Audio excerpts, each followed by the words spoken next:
Welcome to Poker Market, making poker more efficient. Hey guys, this is tribuncaesar. I'm bringing you a new video. Crushing no limit heads up, a session review, part 1. I have enough material for doing at least a second part, and maybe it's gonna be 3. That really depends on how fast we go through the material. Yes, this session I played a month ago. It's gonna be LN200 heads up. And without further ado, I'd say we just jump into the action. This hand, 4-9 offsuited, I raised pre-flop. As you can see, I did min raise, and I would raise 100% in the beginning of the match. And you can see only I played 9 hands against this guy, and don't know anything about him, and therefore I would not do any weird adjustments whatsoever. So on the board, you can go either way. You can cbet this, or you could check behind. Cbetting really has the advantage of denying equity to any 2 overcards to our 4 here. Basically, that could, if we check behind, see a free turn and improve, and then our 4 is no good anymore.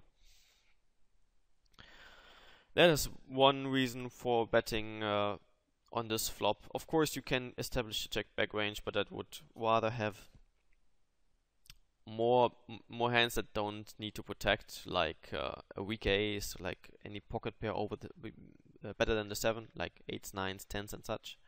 Although you can also make an argument for c-betting those, but you can also put them in a check back range. Same goes with king highs and queen highs. I'd rather check back those than 4-9 off. So we go ahead and c-bet here, and we get check raised. This might be due to my very small c-bet, which I do like on a very dry board as this. I will be c-betting a lot here, and I will also continue quite a bit on the turn, and therefore I do like my small sizing. Getting check raised here, really, he's not representing all that much. Aces he's not going to have, probably. I mean, we have to make some assumptions, although we don't know him yet, and maybe he is trapping aces pre-flop, but from the assumptions I will make, he's not going to have aces. And that leaves us with a7, ace4. Some people even 3-bet some portions of that. Same goes with 7s, but more likely to be called. So his value range would be a7, ace4, 4s, and 7s, and that is quite a small range compared with the possibility that he's bluffing on such a very dry board. Also due to the fact that I'm c-betting a lot on this board, and of course I'm c-betting very small, and therefore I think he could very well be bluffing here, and I think, if I remember right, I did play back. Again, 4-9 off is not really a hand I would like to call here, just because there are so many better hands to call. They play better on turns and rivers. With this hand, I really am forced to make a decision, I think, to fold the flop or to do a play like this.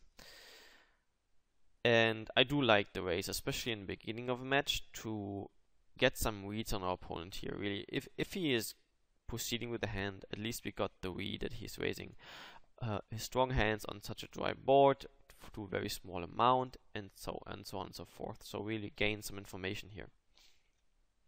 And on the other hand, of course, if he's bluffing, he's very likely to fold because our range is very uncapped. We can have the aces that he doesn't. We can have the ace king and ace queen that he doesn't. And